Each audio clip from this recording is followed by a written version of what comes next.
اس وقت جو ہے ماشاءاللہ ان تمہیدی کلمات کے دوران ہمارے جتنے حضرات ہیں ماشاءاللہ وہ چائے کے وقفے سے فراغت حاصل کر کے ماشاءاللہ سامنے تشریف لے آئے ہیں۔ میں اس وقت جناب طٰہٰ قریشی صاحب کی خدمت میں گزارش کرتا ہوں تو کہ وہ تشریف لائے۔ عالمی مجلس تحفظ ختم نبوت کے روح رواں اور عظیم خدمات سر انجام دینے والی شخصیت جناب طٰہٰ قریشی صاحب، ان سے میں گزارش کروں گا کہ وہ مائک پر تشریف لائیں اور اپنے خیالات کا اظہار فرمائیں۔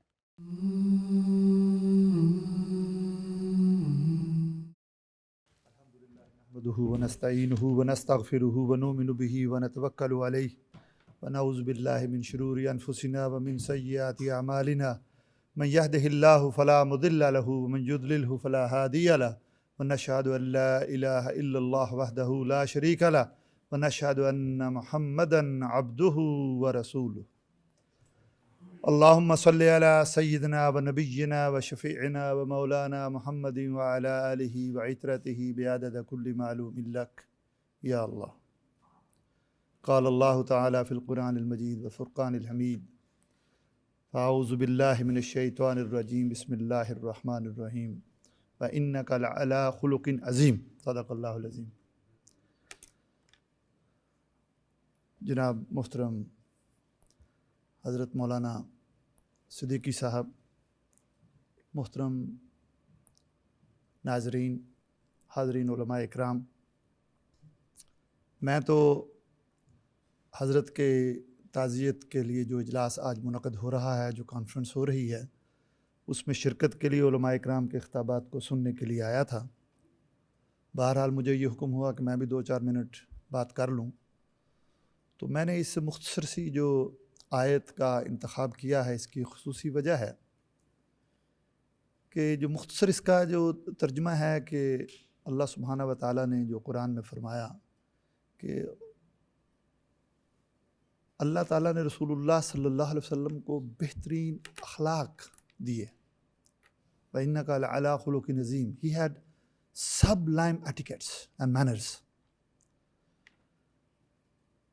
جب حضور علیہ الصلوۃ والسلام کے اخلاق کی بات ہوتی ہے تو ہم یہ دیکھتے ہیں کہ اللہ سبحانہ و تعالیٰ نے جو ان کے صحابہ کو پیدا کیا تو وہ صحابہ حضور کے ہر عمل کو دیکھتے اور اس پر پریکٹیکلی پھر اپنی زندگی میں اپنانے کی کوشش کرتے، اور اسی لیے اللہ سبحانہ و تعالیٰ نے ان صحابہ کے متعلق یہ فرما دیا اصحاب النجوم بأیہم اقتدیتم اہتدیتم، اور پھر انہی کے متعلق اللہ نے فرما دیا رضی اللہ عنہم ورضوا عنہ۔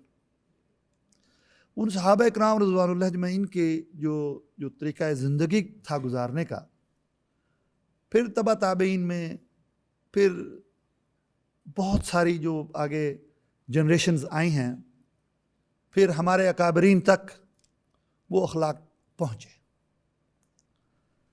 اور جب میں 1999 میں یہاں آیا لندن میں، تو میری جو سب سے پہلی ملاقات حضرت مولانا منظور احمد الحسینی رحمۃ اللہ علیہ، جو ہمارے ختم نبوت سینٹر کے امیر بھی تھے، اور ان جیسا نہ کوئی یہاں ختم نبوت کا داعی نہ تھا، نہ کوئی اب ہے، ان جیسا نہ کوئی ختم نبوت کا مبلغ تھا یہاں یورپ پورے میں، نہ کوئی اب ہے۔ انہوں نے جب میرا حضرت سے پہلی دفعہ تعارف کروایا تو آپ یقین کیجئے میرے اوپر ایک بہت مثبت اثر پیدا ہوا کہ اس قدر دھیمے طریقے سے گفتگو، اس قدر محبت کا اظہار، یہ حضرت کے گھر میں ملاقات ہوئی تھی۔ مولانا قاسم صاحب اللہ ان کو خوب ترقیاں دے اور نوازے، اللہ سبحانہ و تعالیٰ جو یہ کام کر رہے ہیں اس کا اجر ان کے والد صاحب ماشاءاللہ مرحوم حضرت صاحب نے جو ان کی تربیت کی ہے، جو ان کے لیے دعائیں اور ذخیرہ چھوڑا ہے پیچھے، کہ میں سمجھتا ہوں یہ بہت ہے۔ اللہ سبحانہ و تعالیٰ نے ہمارے سامنے ایک منی اظہار قاسمی پیدا کر دی ہے ماشاءاللہ۔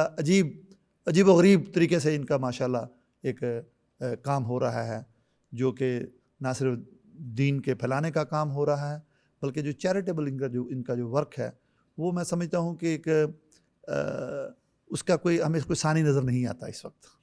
اور جو پروپیگیشن جو ہو رہی ہے تکبیر ٹی وی یا دوسرے ٹی وی چینلز ہیں مختلف زبانوں میں، یہ بھی میں سمجھتا ہوں کہ کوئی ان کا ثانی نہیں ہے اس وقت ہمارے علماء اکرام میں. تو خیر بات ہو رہی تھی حضرت مولانا کی کہ کس قدر ان کے اندر اخلاق حمیدہ موجود تھے. جب میں ان سے بار بار کروائڈن میں آ کر ملتا تو صرف اسی لیے ان کی زیارت کے لیے حاضر ہوا کرتا تھا کہ مجھے ان سے مل کر ایک سکون محسوس ہوتا تھا، ایک خصوصی ایک جس طرح کہ قلبی لگاؤ ہوتا ہے، خصوصی سکون محسوس ہوتا تھا. ابھی پچھلے میرے خیال میں 7-8 ہفتے کی بات ہے، تو یہاں جب امام قاسم صاحب نے ختم نبوت کے متعلق ایک ماشاءاللہ لائیو کانفرنس کی، تو اس وقت بھی میں حضرت کی زیارت کے لیے جب حاضر ہوا تو آپ یقین کیجئے ہسپتال میں ہیں اور کئی دنوں سے ہیں اور کتنے سالوں سے ایک تکلیف میں مبتلا ہیں، لیکن جب پوچھا کیا حال ہے تو الحمدللہ. صبر اس قدر، اور چہرے پر بالکل ایک متانت نظر آ رہی ہے. اور کبھی بھی میں نے ان سے یہ جو ایک دوسرے کا شکوہ ہے، کوئی غیبت ہے، کوئی گلہ ہے، علماء کے دوسرے لوگوں کے مساجد کے مختلف معاملات ہوتے ہیں تو کئی لوگوں سے ہم ملتے ہیں تو وہ ایک دوسرے کا شکوہ شروع کر دیتے ہیں، لیکن کبھی مولانا سے کسی کا شکوہ نہیں سنا، ہمیشہ سرپرستی فرمائی. اور امام قاسم صاحب کو مجھے اچھی طرح یاد ہو سکتا تو ماشاءاللہ یہ نوجوان تھے اور اب تو ہماری طرح کچھ عمر رسیدہ ہوتے جا رہے ہیں. بہرحال میں ان کو بوڑھا کہنا مناسب نہیں سمجھتا کہ کہیں ایسا نہ ہو کہ میرے ساتھ کوئی زیادتی ہو جائے بعد میں. مولانا امام قاسم صاحب اس وقت بہت نوجوان تھے، جوان اب بھی ہیں، اس وقت نوجوان تھے. تو ان کو انہوں نے نصیحت کی کہ یہ ختم نبوت کا جو کام چل رہا ہے اس کے ساتھ اپنا کبھی بھی تعلق توڑنا نہیں، ہمیشہ اس کا تعلق کو جوڑ کے رکھو. لیکن ہماری بدقسمتیاں کہ اکابر اٹھتے گئے. حضرت مولانا منظور صاحب مرحوم ہوا کرتے تھے، پھر حضرت مولانا خواجہ خان محمد صاحب رحمۃ اللہ علیہ تشریف لایا کرتے تھے، حضرت مولانا یوسف الدھیانوی رحمۃ اللہ تعالیٰ تشریف لایا کرتے تھے. تو یہاں ختم نبوت کے کام کی رونقیں ہوتی تھیں. سینٹر میں مجھے اچھی طرح یاد ہے کہ 100 بندہ جو ہے وہ وہاں ہر وقت موجود ہوتا تھا کہ حضرت کی زیارت کے لیے آ رہے ہیں، مولانا الدھیانوی کی زیارت کے لیے آ رہے ہیں، اور بڑے بڑے علماء کرام وہاں اس وقت آیا کرتے تھے. لیکن نظر لگ گئی اس کام کو، اللہ تعالیٰ ہماری مدد فرمائے. تو میں واپس آتا ہوں کہ حضرت مولانا قاسمی صاحب جب بھی ان سے ملاقات ہوتی تو ہمیشہ وہ کام ختم نبوت کے کام کا پوچھتے کہ یہ بھائی علماء کی بہت بڑی ایک ذمہ داری ہے. اور جو بھی ساتھ ہوتا ہمارے اس وقت تو ان کو یہی کہتے کہ بھئی یہ جو لوگ ختم نبوت کی گاڑی کی صفائی کر رہے ہیں ان کا ساتھ دو، اس گاڑی نے چلنا ہے، اس نے نہیں رکنا. اس کی صفائی کرتے رہو، باہر سے کوئی دھوڑ دھاڑ تھوڑی سی جو لگی ہے اس پر مٹی گرد و غبار ہے، اس کو صاف کر لو، اللہ اس گاڑی میں بیٹھنے کی توفیق نصیب فرما دیں گے. تو میں اب اس کے بارے میں مزید کیا کہہ سکتا ہوں کہ اللہ تعالیٰ ہمیں ان کے اخلاق کو اپنانے کی توفیق نصیب فرمائے. جس طریقے سے انہوں نے اس علالت میں بھی صبر اور تحمل اور استقامت دکھائی ہے، اللہ ہمیں بھی وہ استقامت نصیب فرمائے. اور آخر میں ایک بات کہنا چاہوں گا کہ جب میں حضرت کی عیادت کے لیے کچھ ہفتے پہلے گیا، مولانا امام قاسم صاحب میرے ساتھ ہی تھے، تو امام قاسم صاحب میرا تعارف کروانے لگے ان سے کہ شاید نیند میں ہیں، شاید تھوڑا سا بیمار ہیں، پہچان نہ سکے.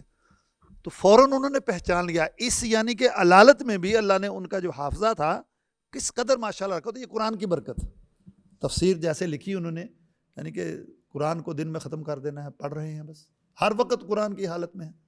تکلیف ہے تب بھی قرآن پڑھ رہے ہیں، لیٹے ہیں تب بھی قرآن کی تلاوت ہو رہی ہے، بیٹھے ہیں تب بھی قرآن کی تلاوت ہو رہی ہے.